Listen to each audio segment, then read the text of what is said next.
ధన్పాల్ గారు అయితే రావడం జరిగింది. అన్న మీరు చెప్పండి, ఎట్లా అనిపిస్తా ఉంది? దాదాపు నిజామాబాద్ జిల్లాలో దాదాపుగా మనకి ప్రతి హిందువు కూడా గర్విస్తా ఉన్నారు. ఇలా ఇందూరు జిల్లా మొత్తం కాషాయమయం అయిపోయిందని చెప్పేసి వాళ్ళు అంటా ఉన్నారు. సో దీని గురించి ఏం చెప్తారు? అంటే శోభయాత్ర మొదలైన నుంచి ఇప్పటి వరకు మీరు నడుస్తూనే ఉన్నారు. సో ఎట్లా అనిపిస్తా ఉంది? శోభయాత్ర మొదలైనప్పుడు ఇందూరు నగరం అంతా కాషాయమయం, ఏ వీధిలో చూసినా కాషాయమయంతో పాటు జై శ్రీరామ్ నినాదాలు. ఈరోజు ఇందూరు నగరంలో హిందువుల సునామీ, ఇది ఒక సునామీ.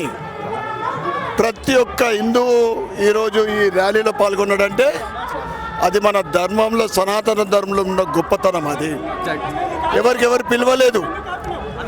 తెలంగాణలోనే రెండవ అతిపెద్ద ఈ ట్రెడిషనల్ ర్యాలీ. వారందరికీ నేను ఈ కార్యక్రమం నిర్వహించిన విశ్వ హిందూ పరిషత్, బజరంగ్ దళ్ మరియు హిందూ ప్రజలందరికీ కూడా ధన్యవాదాలు, కృతజ్ఞతలు చెప్పుకుంటా ఉన్నా. ఇంత చక్కటి, ముఖ్యంగా పోలీస్ డిపార్ట్మెంట్, మున్సిపల్ డిపార్ట్మెంట్ వారందరూ కూడా మంచి సహకారంతో ఎక్కడ ఒక చిన్న ఇన్సిడెంట్, 1,00,000 మంది ఈరోజు వీధిలో ఇండ్లకి వెళ్ళి బయటకు వస్తే కూడా ఒక చిన్న ఇన్సిడెంట్ జరగలేదంటే అది వీర హనుమాన్ ఇచ్చిన ఆశీర్వాదము, ఆయన శక్తి. ఎందుకంటే వాయుపుత్రుడు చిరంజీవి, ఆయన అన్ని చూసుకుంటాడు. మార్పు మొదలైంది అని కనిపిస్తుంది క్లియర్గా. కాకపోతే చాలా మంది హిందూ బంధువులు మీలాంటి వాళ్ళతో మాట్లాడేటప్పుడు ఒక క్వశ్చన్ వేయండి అని చెప్తున్నారు. సో ఆ క్వశ్చన్ వేయండి అని అంటే నేను ఖచ్చితంగా మాట్లాడాలనుకుంటున్నా, అడుగుదామనుకుంటున్నా.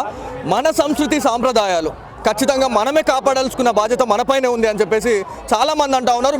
మీరు ఏం చెప్పాలనుకుంటున్నారు యావత్ తెలుగు రాష్ట్రాల ప్రజలకు, 2 తెలుగు రాష్ట్రాల ప్రజలకు? ప్రపంచంలోనే అతి పురాతనమైన ధర్మం ఏదంటే హిందూ ధర్మం.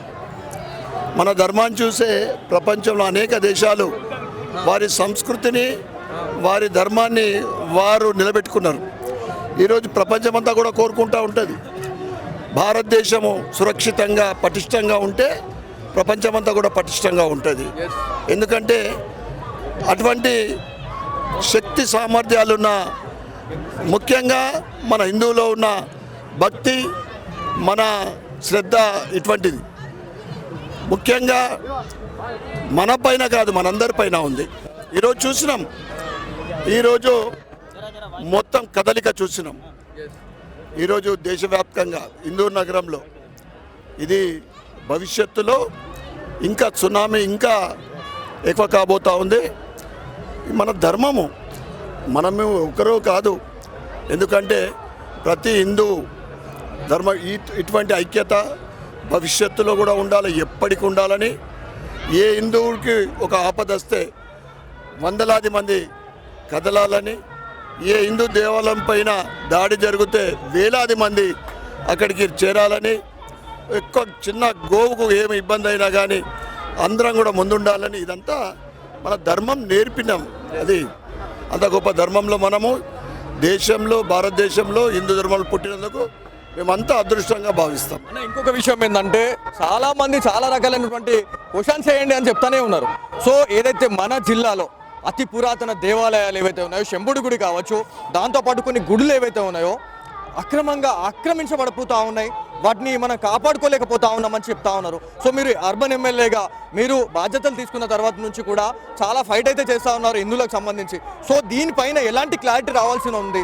సో ప్రజలు చాలామంది వేచి చూస్తూ ఉన్నారు, మా ఎమ్మెల్యే గారు మరి మా శంభుడి గురిని మరి ఏమైనా ఇనిషియేటివ్ తీసుకొని మరి ఏమైనా చేస్తారా, లేకపోతే ఏం చేస్తారు అనే దానిపైన మాట్లాడుతూ ఉన్నారు. దీని గురించి వందలాది సంవత్సరాల విదేశీ పరిపాలన, స్వతంత్రం వచ్చిన తర్వాత సెక్యులర్ పేరు మీద 60 సంవత్సరాలు హిందువులను అణగదొక్కబడ్డది.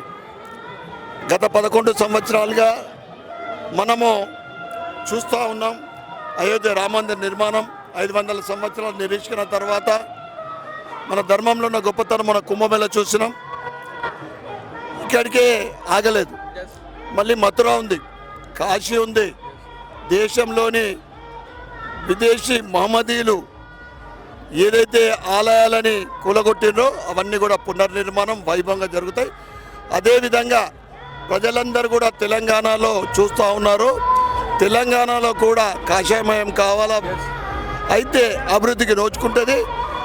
ఒక్క శంభుడు కూడా కాదు, కిల్లా రామాలయము, పెద్ద రామ మందిరము, సారంగపూర్ హనుమాన్, ఇవన్నీ ఒక చారిత్రాత్మక కట్టడాలు.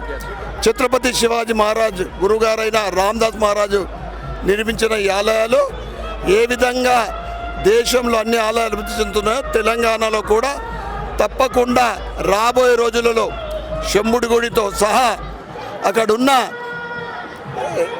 అవన్నీ ఎంకరేజ్మెంట్ చేసిండ్రు, అవన్నీ తొలగిపోతే శంభుడి గుడి పునర్వైభవం వస్తుందని చెప్తా ఉన్నాను.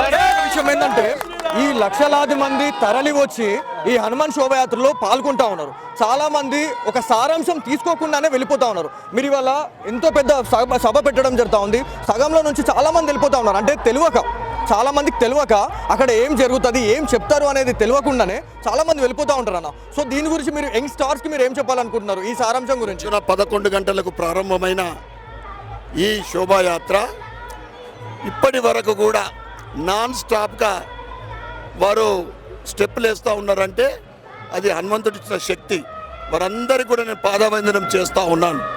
ఎందుకంటే వారికి తెలుసు హిందుత్వంలో ఉన్న గొప్పతనం ఏంటిదో వాళ్ళకి తెలిసే ఈ ర్యాలీలో పాల్గొంటూ ఉన్నారు.